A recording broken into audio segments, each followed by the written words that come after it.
Montreal. Désolé, ma connaissance de la langue française est très limitée, but well, we can keep it in English. Well, thank you for the opportunity to present from our perspective, from the funding agency. It was very nice to hear from you about their experiences for funding and a perspective from the academic side. And first comment I would like to say is just to comment that I also recommend people to visit Niterói. My mother was raised in Niterói. There's a beautiful city. The building presented there about in the university, I remember it was green, and it's just in front of the Praia de Caraí beach. So it's a beautiful landscape and a very good quality of life you can have in Niterói. Well, starting, we're gonna start. Let me see how can I go for the next slide.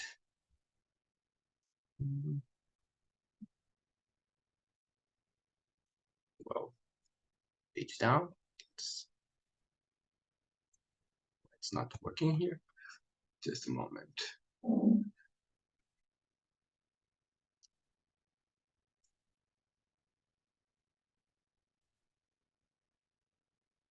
Let me see if I can see how to make the next slide. Oof. Oh, just one moment. I forgot to put it there. Now it will. I think it will go. Yes. I just kept this first, the title one with the flags, just to comment one very interesting aspect that shows the connection of Brazil and France.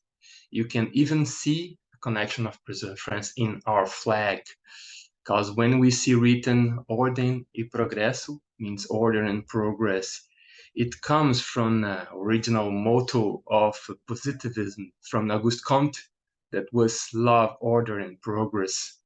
There was a congressman, Cristóvão Buarque, that used to be former Minister of Education, that recommended to include the word love to make the original motto. I think it was a good idea. Sometimes love is missing here, but that's the one good example of how it was influenced. All the thinking made in France influenced in Brazil. And one also an interesting curiosity is to just remind, some people don't know, but the longest border of France is not with Germany, Italy, Spain, or Switzerland. It's with Brazil. When you see the border with Guyana, with the French Guiana, and that's very special also opportunity for collaboration, joint research, mainly in topics related to the Amazon region. We have some facilities in research in Guyana that are shared with Brazil. That's just one very interesting aspect. But well, going to back to history, and I made a very short presentation, gonna say, just to give more time for comments. There are some aspects from past presentation I would like to comment later, but all the science in Brazil and all academic aspects are really connected with France, because in the past it was quite common in the 19th century that the sons of the aristocrats going to study in France, and it came to be a bridge of connection of the Brazilians and French academics since from there. And well, some names there are well known. Santos Dumont, that lived a great part of his life in France, and well, I believe you all know about this airplane and all technology development. Oswaldo Cruz made big part of his research in France and all his knowledge, and some names as Lévi-Strauss, Astute Petit, and others that they came to Brazil to take part of the French mission to USP in 1934. And also that's not only important in terms of scientific development, but also in the structure and in the concept of the university we have in Brazil, all came from the French tradition. So I think that's one of the reasons we can talking similarly about structure. We came from quite similar origin in some way. Of course, we are much younger, but then we developed long-term partnerships from there, from other institutions in Brazil that were influenced even before USP. They called them in the School of Mines from Ouro Preto was based in models from École des Mines in France, in LA, I think. And we have a strong ties in institutional cooperation from Brazil and from French institutions. That for sure, it happened a lot. Well, overall, the influence of France and Brazilian science is multifaceted, is diversified in different fields, and the influence of France enriched a lot the scientific community in Brazil, fostering international collaborations, promoting exchange of ideas, and contributing for advancement of knowledge in various scientific disciplines from a long time. Well, coming to what we have more now, well, CNPq, I will not go deep in detail, but it was created in 1951 as a federal agency for science and technology in a scenario of increasing the institutional roles of the governments, in a very similar concept as CNRS in the origin. CNRS is a little bit older, it's from 1939, and CNPq in origin was very similar to CNRS, but then if you talk about the last 30, 40 years, our research units were transferred to the Ministry of Science and Technology when it was created. That here in the image, you're going to see a very, it's one perspective of what would be the Brazilian national system for science, technology, innovation. Of course, there are different perspectives, but that's a point. In this image, you can see that some way the funding agencies, CNPq, CAPES, BNDES, FINEP, and the provincial agencies, the FAPs, are a connection of like the political perspective and the operators, the universities, the research institutes, and different perspectives. And talking about CNPq, we talk about CAPES, we can call it sister agencies. They are connected. They have quite similar mechanisms sometimes, but with different missions and different objectives. But talking about some CNPq mechanism, I can say briefly, and that I can compare some way to the examples of CAPES Coffee Cube and with print. We had the call number 2621 that for joint research projects that we funded 25 million reais. Basically, it was funding joint research projects with collaborations abroad in different countries. It can be even more than one country. And we had money for consumables, for the short mobility, as in CAPES Coffee Cube, and postdoc and sandwich PhD. But there's maybe a change in the system that can make it easier, because when we approve the project, the PI receives he receives the positions for the grants and the amount.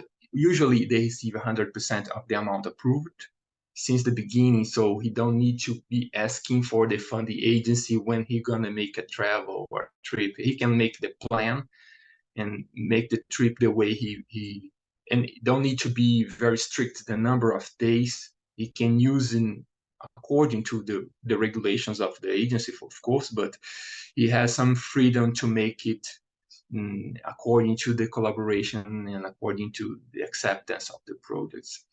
And in the recent call that we just it closed on August, we are under review of this, the 2023. That's a little bit similar. We are trying to improve and to upgrade the model of the call, and of course we increased the budget, and we may also be have some supplementary budget. It depends on, of course, and the qualified demand and possible extra budgets that comes from different partners from the ministry, but that's something that we are following because we have a huge demand for such calls and very competitive.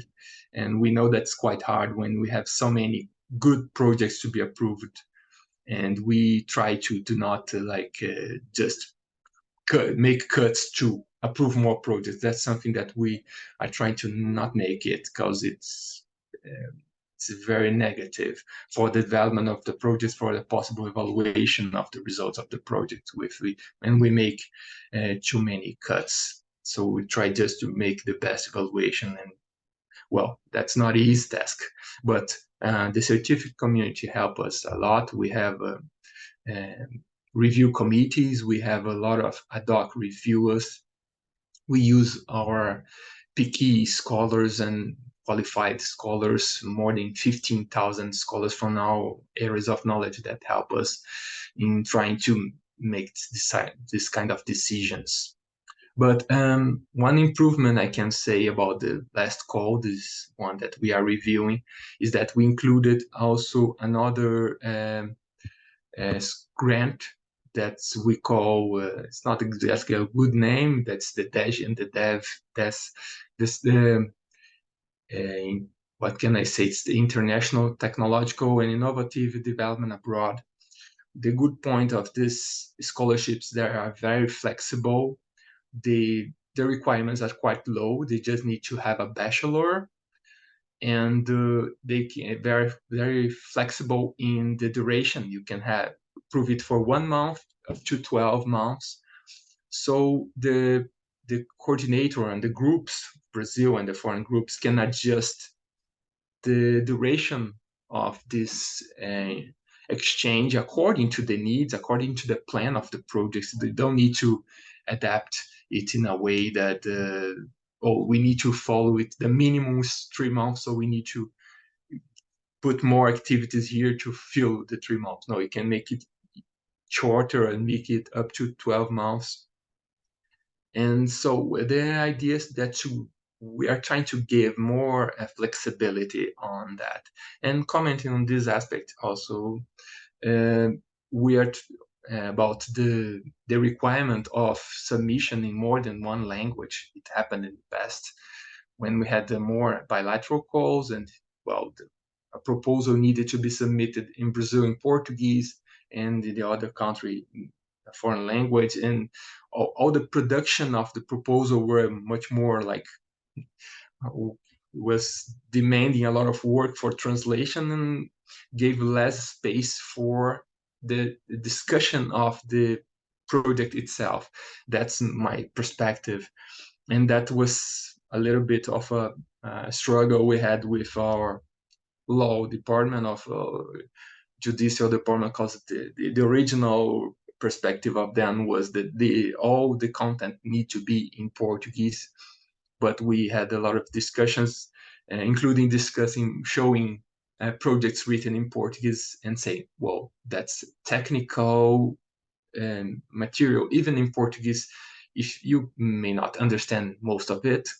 So it doesn't matter if it's in English and Portuguese, your understanding of this context is quite similar. Of course, we have some abstracts and some contexts there need to be Portuguese, but today it's accepted that we have only one proposal, and it may be about the same submitted here and submitted to our co-founding agency. That's the model we're trying to foster, and that's the way we believe it can be made. And if you have a Latin American country, we don't see problem to be a proposal submitted in Spanish, for example. And if you have another country that English is second language, or it's an academic language considered, we can have a proposal only in English. Yeah. Another opportunity that I would like to mention is about the INCTs, the National Institutes for Science and Technology. They are not exactly institutes physically, they are flagship long-term networks focusing on development of high-impact research, world-class research. And we have today more than 100, I think 101 INCTs that are working. It's a program that's quite long. It's trying to even to reach the funding. It's quite high. And I just to give an example, we have some INCTs that are focusing topics that are very related to the ones you do research. There's one specifically for molecular entomology, for example, one for biorational control of insect pests, one on some chemicals in agriculture, and one in innovative bio inputs. And well, I don't know exactly what all that means, but I know there are connections with the topics you are developing, and as defined in the conception of the INCT program, one of the main points in internationalization. And I can even read here this: the Institute must promote actions that enable international interaction with groups of excellence from leading countries in the area of research, aiming not only to increase scientific production and improve the quality of this production, but also the mobility of trained or in-training researchers. So all the INCTs, these big projects, they are really stimulated to make international cooperation, international partnerships. And so that's if a foreigner specialist is looking for a group, maybe one initial point to search is by INCTs or by INCTs participants, because well, they have a considerable budget. Of course, as I mentioned, we live in a demanding context. The last year, I think we have a good increase in the budget for science and technology, but still much less than we would like to have. But these projects, they are good possibilities. And I put a note on domestic grants and PAC-PG. And the domestic grants, the usual master's and PhD grants and postdocs, one point is that there is no restriction for foreigners to be grantees. Actually, it's quite usual to have master and PhD students from abroad with financial support from CNPq. It's no biased, and it's quite common that the universities and the research programs make some facilities for accepting foreign students. Like today it's much easier, but they have interviews made online, and they have some connections in way, because anyway the diversity on context of the universities is something very important and very special. There's something that we need to foster, because the Brazilian context, it's not so internationalized. In our universities, we don't have so many foreign students. If you compare with Europe, of course, it's completely different context.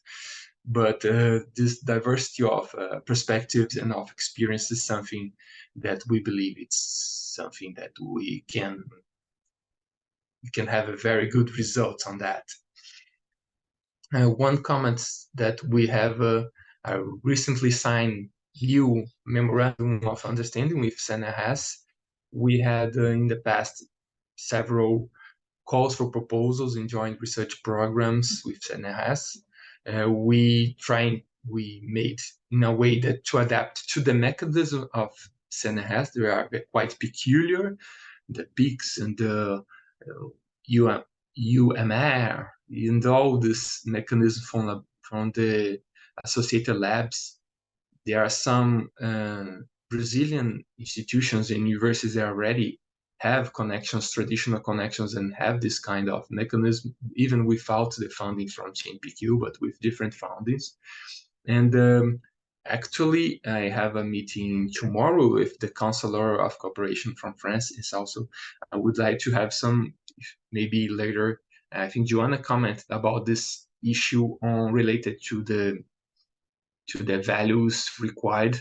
If she could give me some notes, or maybe later give me one email, I can comment about this aspect, because we have sometimes this kind of like barrier, and we need to try to discuss with our partners for possible solutions.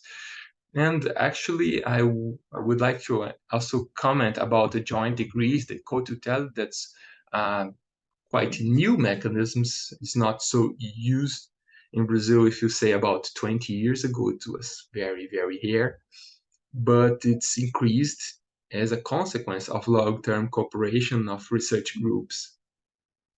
And CNPq itself, it stimulates the joint degrees, the co-tutelle mechanism. And we even have if you have a joint degree, or you are studying in a joint degree formally, you double the duration limits of a sandwich PhD grant. So we can have up to 24 months of a grant in a joint degree. The problem is that most time I have some cases I was discussing right now with other universities in Brazil and in other countries. Sometimes when the student is doing his sandwich, like he's 6 months living in France, and now he's trying to make an extension to stay more months, and we say no, for sandwich PhD we can give you up to 12 months. More than this only in co-tutelle. Then he himself individually is trying to contact his university in Brazil and contact the university there to try to make this agreement and all bureaucratic things. So the idea, what I would recommend, if you have a post-graduation program in Brazil and a post-graduation program in France, they are really partners, traditional partners. They know each other. They have I should say, friendship that goes even further than the academic perspectives. Try to work on this before it's needed. And we are not obliged to have all the sandwich PhD to be co-tutelle, but if you have all documented, approved, the possibility ready, I think it's not the best idea if the individual itself trying to find and trying to make the solution. He needs to be focused on his research, and he's running around the clock to trying to make it work. And one comment I think I didn't mention is CNPq in our grants abroad, he do not require for a few years, I think, not requires any kind of certification of proficiency. What is requested is when he has his acceptance letter from abroad, the acceptance letters needs to detail that he have good knowledge or enough knowledge of the language of the work there, of the lab language or the classes language to follow. And the world we live today is different from the past. The Brazilian student and the foreign supervisor, they knew each other in video for sure. There were some more simultaneous contacts, so he knows his quality of language, of communication skills, and he can comment if it's enough for the development of the project or not. And as mentioned, we had some collaboration with DAD from Germany, and when talking about like 20 years ago, we used to ask some German proficiency for great part of the students, because the universities didn't work with German there, didn't work with in English. But now, if not in human sciences, most of the thesis can be done and all the classes in English. And in the past, they even was funding some classes of some months of German classes in Germany before starting off the PhD or the PhD sandwich, but it was not exactly the best model, because I think it's quite complicated, because the student need to stop all his academic to be focusing on intensive classes of the language for a few months, even 6 months. And let me come back here. And sometimes he was trying to go on progressing his research, but at the same time the demand of the classes was high, and of the classes of language was quite high. And I think with the ways the best is that he comes ready. Of course, living abroad, you're gonna have more dynamic and be more fluent anyway, but to go abroad with a level of good level. Of course, we live in I didn't mention about, but we live in a context of follow-up of Science Without Borders program, that there were a lot of positives experience, but a lot of criticism also. This model, of course, we are working is some kind of follow-up of the Science Without Borders program, and the concept that, of course, individuals are the ones that are the grantees, the one that receives, but if they are inside the structures of groups, it's easier for them to have good results on his research, to have continuity on the collaboration, to do more networking than in a model of individual scholarships. And when like the responsibility of searching for possible supervisor or more focused on the students.